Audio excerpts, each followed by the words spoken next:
Hi friends, అందరికీ నమస్కారం. ఈరోజు కథ నా ప్రాణం నీకోసం ఎపిసోడ్ నెంబర్ 84. ఈ స్టోరీ మీకు నచ్చితే తప్పకుండా లైక్ చేసి మన ఛానల్ని సబ్స్క్రైబ్ చేసుకోండి. ఇక స్టోరీలోకి వెళ్దాం. ఊరు వాళ్ళు కొట్టిన కొట్టుడికి అర్జున్, లీలావతి చిత్తు చిత్తు అయిపోతారు. ఆడవాళ్ళందరూ లీలావతి జుట్టు పట్టుకొని ఈడ్చి ఈడ్చి మరి కొడతారు.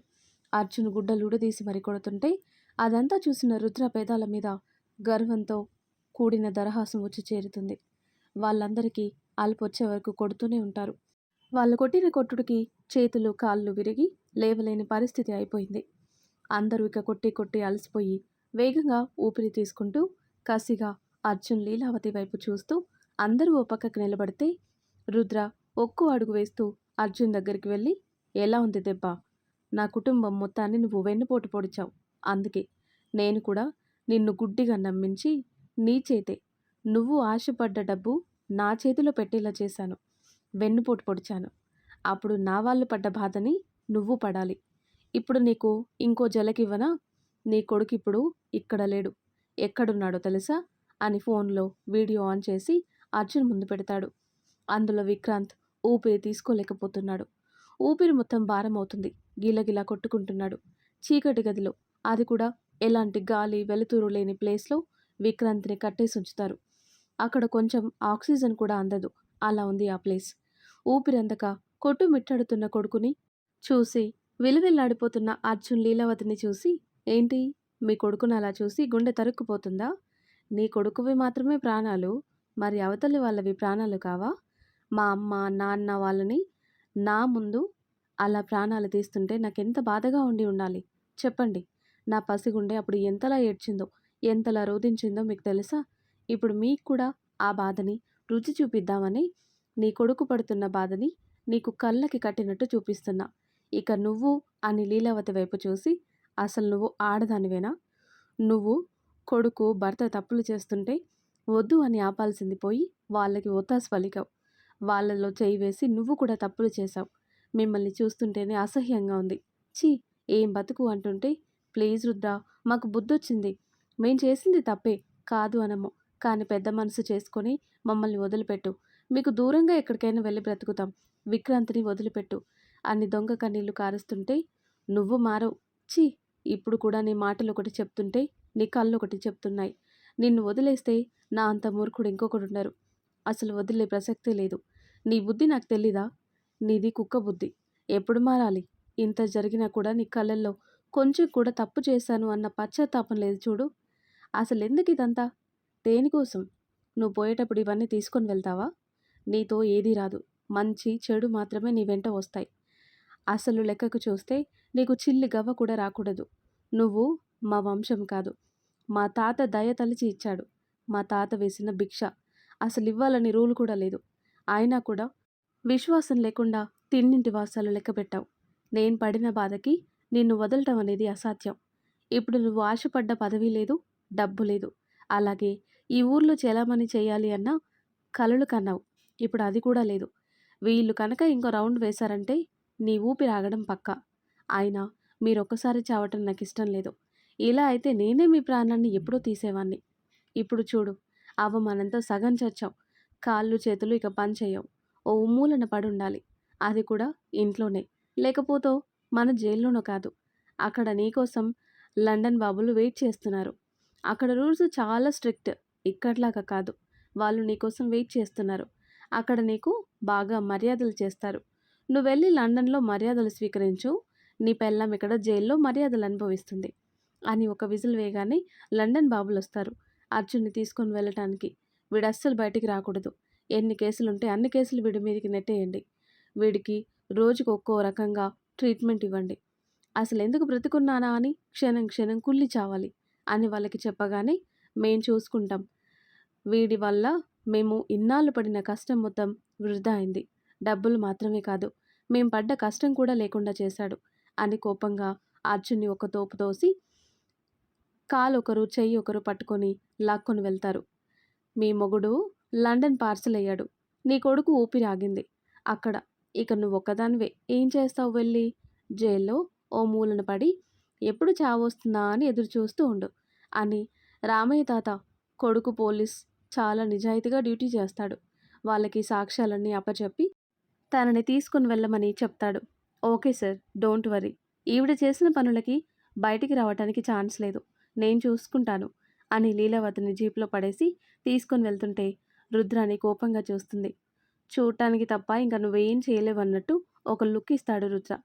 లీలావతిని తీసుకొని వెళ్ళగానే ఊరు ప్రజలందరూ మమ్మల్ని క్షమించు బాబు అని చేతులెత్తి నమస్కారం చేస్తూ, మేమంతా మిమ్మల్ని అనరాని మాటలన్నా కూడా మీరు మాత్రం మా అందరినీ ఆ రాక్షసుడి బారి నుండి కాపాడారు. లేదంటే మేమేమయ్యే వాళ్ళము.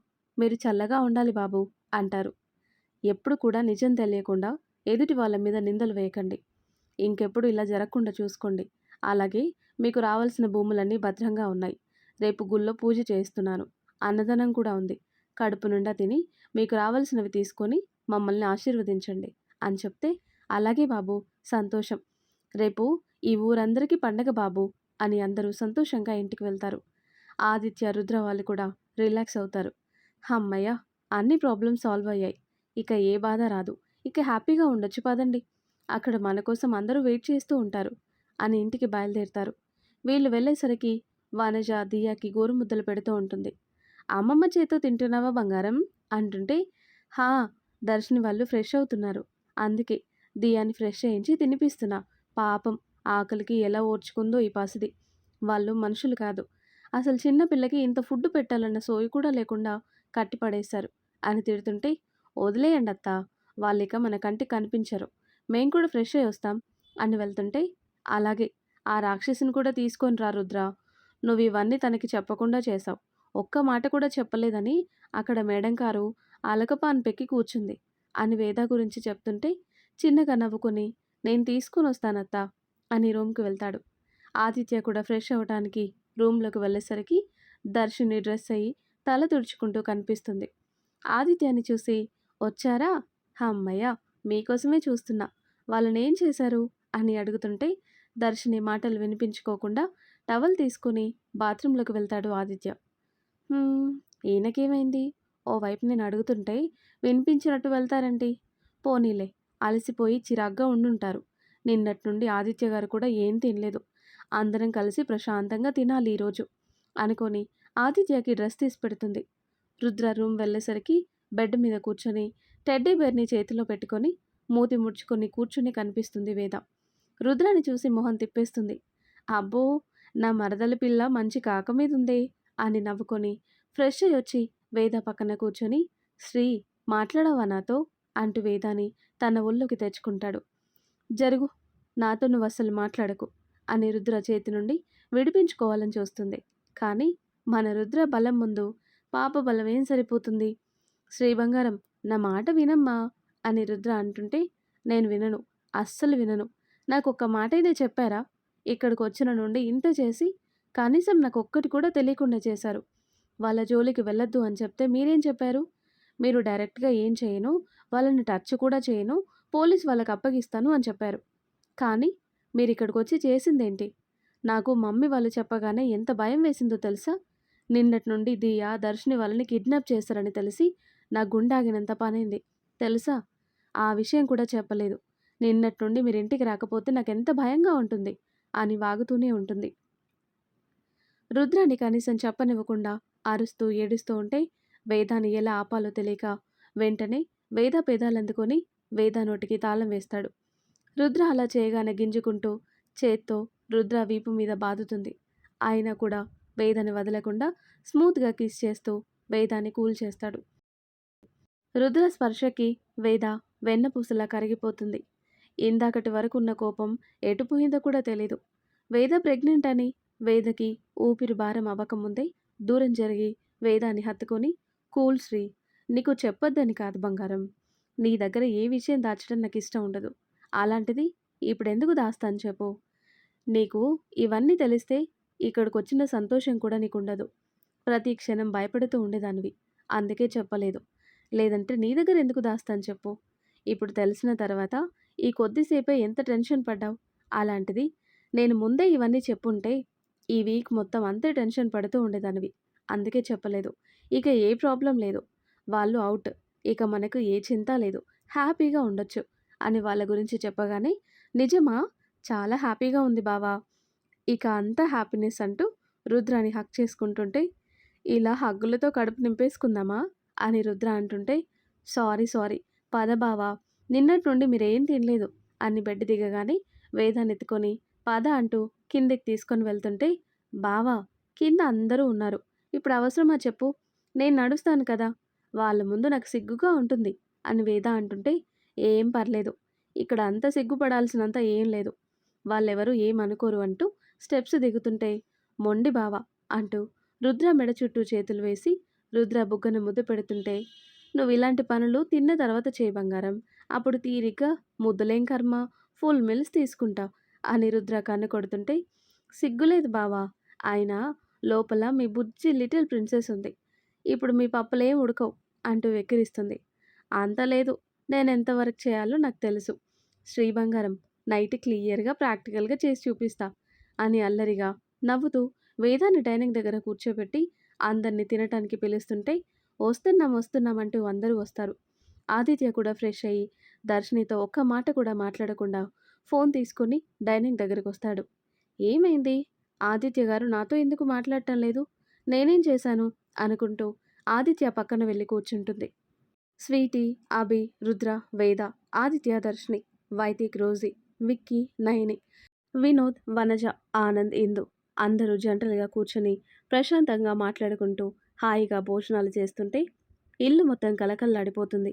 భోజనాలు చేసి రేపు గుళ్ళ పూజ ఉంది, ఆ ఏర్పాట్లు చూసుకోండి మామ అని వినోద్కు చెప్పి, మిగతావి రేపు మాట్లాడుకుందాం, అందరూ చాలా అలసిపోయారు కదా అంటూ ఎవరి రూమ్లోకి వాళ్ళు వెళ్ళి హాయిగా పడుకుంటారు. ఆదిత్య కూడా రూమ్లోకి వెళ్ళగానే బెడ్ మీద పడుకొని దర్శన వైపు కాకుండా మరోవైపు తిరుగుతాడు. ఆదిత్య తనని అవాయిడ్ చేస్తున్నాడని క్లియర్గా అర్థమైంది. కానీ ఎందుకో అర్థం కావటం లేదు.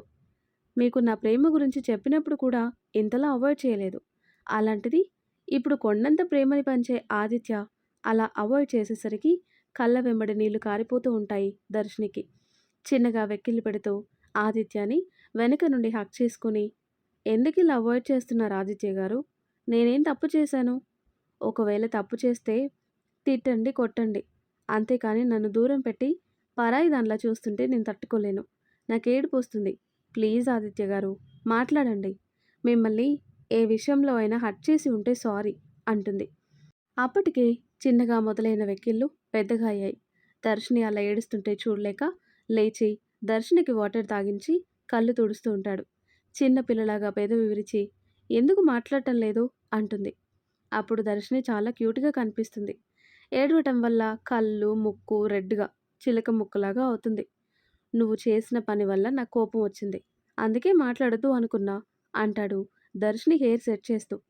నేనేం చేశాను అని అమాయకంగా అడుగుతుంది.